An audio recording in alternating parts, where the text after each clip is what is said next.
প্রায় 3 বছর পর সাইকেল চড়তে চলেছি, আর তাও আমার হাজব্যান্ডের সাইকেল। অন্য কিছু নয়, শুধু ফেলে দেওয়ার ভয়। যা হবে দেখা যাবে, চলুন আগে বসে পড়ি। অনেকদিন পরে তো সাইকেল চড়ছি।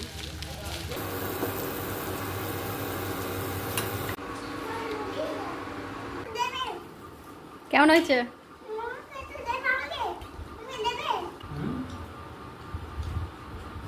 হ্যালো বন্ধুরা, গুড ইভিনিং। কেমন আছেন সবাই? তো চলুন আজ ব্লগটা এখান থেকে শুরু করি। এখন রেডি হয়েছি আমি, আর ছেলে আছে বাইরে গেছে। যাবো ওকে নিয়ে একটু ডাক্তারের কাছে, ওর পাপা ওই দিক থেকে আসছে। তো চলুন যাই। গতকাল তো বের হয়েছিলাম ডাক্তারকে দেখাবো বলে, কিন্তু মানে হসপিটালে বেরিয়ে গেছে তাড়াতাড়ি করে, মানে সময় হয়নি। চলুন যাই। আমি গেটে তালা দিচ্ছি, আর আমার ক্যামেরাম্যানকে জানেন, আমার ছেলে, ও ক্যামেরা ধরে আছে। কি কিউট ব্যাপার, তাই না? তো চলুন, তালা তো দেওয়া হয়ে গেছে, এবারে যাওয়া যাক। উঠছো কেন? পড়ে যাবে বাবু। আস্তে, আমি ধরে নেবো দাঁড়া। ওটা খোলে না, বাবা। ওই দিক থেকে না, আমি ধরে নামাবো দাঁড়া। এটা রাখি আগে, চাবিটা রাখি তাহলে। চল, আমাকে হাত দে। চল চল, নাম।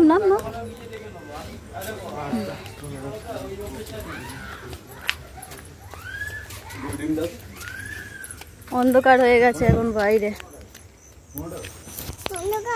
হ্যাঁ, বাইরে তো অন্ধকার,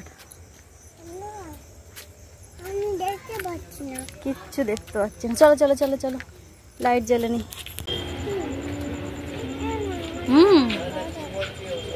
আমরা এসে এখানে দাঁড়িয়ে আছি। আমার হাজব্যান্ড আসছে ওই দিক থেকে, ওই জন্য দাঁড়িয়ে আছি। একসঙ্গে যাব ডাক্তারের কাছে, আসলে তারপরে যাব। এসে গেছি, মানে কাছাকাছি এসে গেছে, ওই জন্য ওয়েট করছি একটু। ওই দিক থেকে পাপা আসবে, বুঝেছো? ওই দিক থেকে আসবে। প্রায় মিনিট 5 ওয়েট করার পরে তবে ওই যে সবে আসছে। ওদিকে একটা টোটো যাচ্ছিল, দাঁড় করালো। অটো যায়, কিছুক্ষণ আগে একটা চলে গেল, আবার হয়তো কিছুক্ষণ দাঁড়াতে হবে। তো চলুন টোটোতে উঠে পড়ি, টোটোতেই চলে যাই।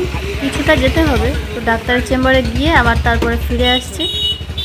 আমরা ডাক্তারের চেম্বারে এখন বসে আছি। ভেতরে 2টো পেশেন্ট আছে, ওদের দেখা হয়ে গেলে তারপরে আমরা যাব, ডাক্তারকে দেখিয়ে নিই, তারপরে আবার ফিরে আসছি।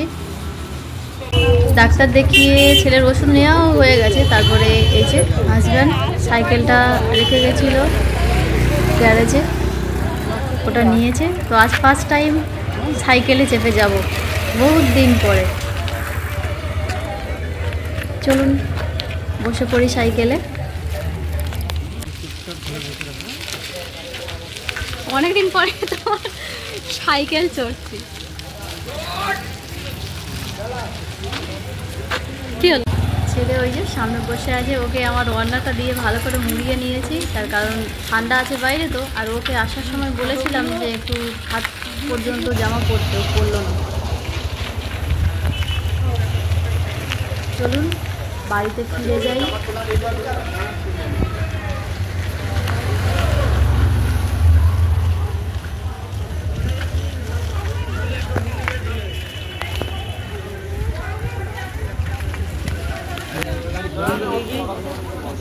আমরা বাড়ির কাছে পৌঁছে গেছি, বাড়ির সামনেই আছি, হেঁটে যাচ্ছি এই রাস্তাটুকু। পুরো রাস্তাটা আমাদেরকে বয়ে নিয়ে এসছে। সকাল থেকে এখনো কিছু খাইনি। রাস্তায় না চপ ভাজা হচ্ছিল, দেখে আমার একটু মনে মনে ইচ্ছে হচ্ছিল যে, মানে একটু খেতে ইচ্ছে হচ্ছিল। হয় না, খুব একটা তো এইসব জিনিস খাওয়া হয় না, খুবই কম। কবে খেয়েছি মনে নেই লাস্ট। তো তারপরে এই যে বাড়িতে এসে যা ভাবা তাই কাজ। একটু পেঁয়াজ কেটে নিয়ে বেসন দিয়ে বানিয়ে নিলাম, কয়েকটা কাঁচা লঙ্কা দিয়ে।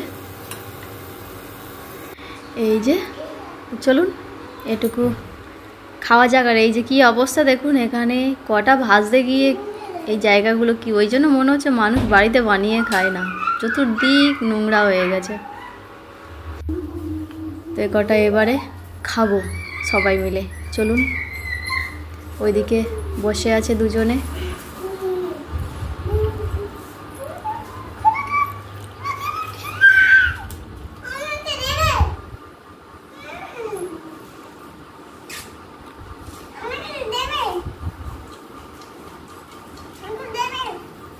কেমন হয়েছে?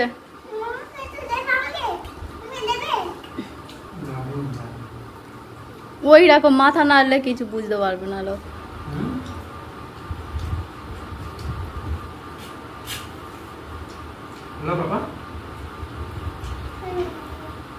সোনা কেমন হয়েছে?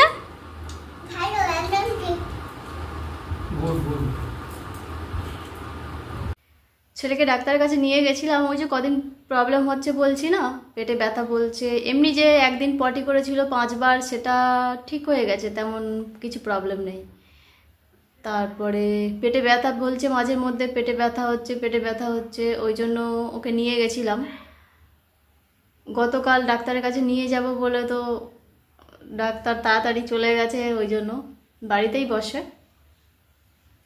তো আজকে সন্ধ্যাবেলা বসেছিল, ওই জন্য ফোন করেই বেরিয়েছিলাম যে দেখছে কি না। বললে যে হ্যাঁ পেশেন্ট দেখছে। তো গিয়ে দেখলাম যে অল্প অল্প লোক ছিল, মানে 2 জন ছিল আমাদের আগে। তারপরে তাড়াতাড়ি দেখিয়ে চলে এসেছি। তেমন কিছু প্রবলেম নেই। বলল যে ওই আমেশা টাইপের একটু পটি হচ্ছিল, ওই জন্য ওর কারণেই পেটে ব্যথা হচ্ছে, এছাড়া তেমন কিছু অসুবিধা নেই। যখন ওই যেদিন ছেলের পটি হয় ওই দিন ডাক্তারকে ফোন করতে একটা ওষুধ বলে দিয়েছিল। ওটা ওর পটি হয়নি বলে যদিও খাওয়াইনি, সেই ওষুধটাই খাওয়াতে বলেছে 5 দিন। তার খাওয়ালে ঠিক হয়ে যাবে। আর একটু মানে ওর ওয়েট বাড়ছে না তেমন একটা, ওই জন্য ভিটামিন লিখে দিয়েছে, ওইগুলো খাওয়াতে বলেছে। এখন আগে পেটে ব্যথাটা সারাই, তারপরে লাস্টে ভিটামিন খাওয়াবো, ওটাই বলেছে ডাক্তারবাবু। আর একটু কৃমির ওষুধ খাওয়াতে বলেছে। মানে ওর কৃমির ওষুধ খাইয়েছি কবে, প্রায় 1-1.5 বছর আগে খাওয়ানো হয়েছে। তো বললো যে ওয়েট বাড়ছে না, একটু কৃমির ওষুধ খাইয়ে দেখো। 6 মাস অন্তরে খাওয়াতে বলছে। তো আগে ঠিক হয়ে যাক শরীরটা, তারপরে ওকে কৃমির ওষুধ খাওয়াবো। এখন আগে পেটে ব্যথাটা ঠিক হোক। সন্ধ্যাবেলার টিফিন তো বেশ ভালোই হলো। এবারে রান্না বান্না করতে হবে। চলুন দেখি কি রান্না করি। মাছ আছে, মাছই হবে, যে কটা মাছ আছে রান্না করে নেব। আর পেঁপে আছে, পেঁপে দিয়েই ভাবছি ঝোল করে নেব। আর একটু সবজি আছে, সবজি বানিয়ে নেব। ব্যাস এই দুটোই তরকারি। ছেলে তো খেয়ে দেখালো কীরকম হয়েছে, দেখলেন। এগুলো খুব ভালো লাগে না, কিছু একটা বানালে সবাই খেলে খুশি মনে ভালো লাগে, না হলে কিছু করতে ইচ্ছা করে না। তো আমার হাজব্যান্ড এমনিতে ওইসব তেমন একটা খেতে চায় না, সকাল থেকে কিছু তেমন একটা খাওয়া নেই, খিদে পেয়ে গেছে। তারপরে বলল যে বানাও, বানালাম। খারাপ হয়নি, ভালোই হয়েছে। দোকানের মতো হয়তো অত সুন্দর হয়নি, কিন্তু ঘরের জিনিস যেমনই হোক স্বাস্থ্যকর সেটা, তাই না? এসে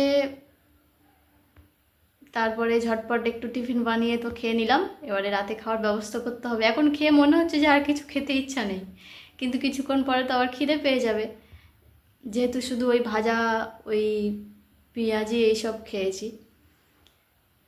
তো আজ এ পর্যন্ত, এবারে রান্নাবান্না করতে যাব। ফিরে আসি পরবর্তী ব্লগ নিয়ে। সবাই ভালো থাকবেন, সুস্থ থাকবেন। আর ভিডিওটি কেমন লাগলো অবশ্যই কমেন্টে জানাবেন। যদি ভালো লেগে থাকে তাহলে একটা লাইক করবেন আর চ্যানেলটিকে সাবস্ক্রাইব করে দেবেন। Tata, good night.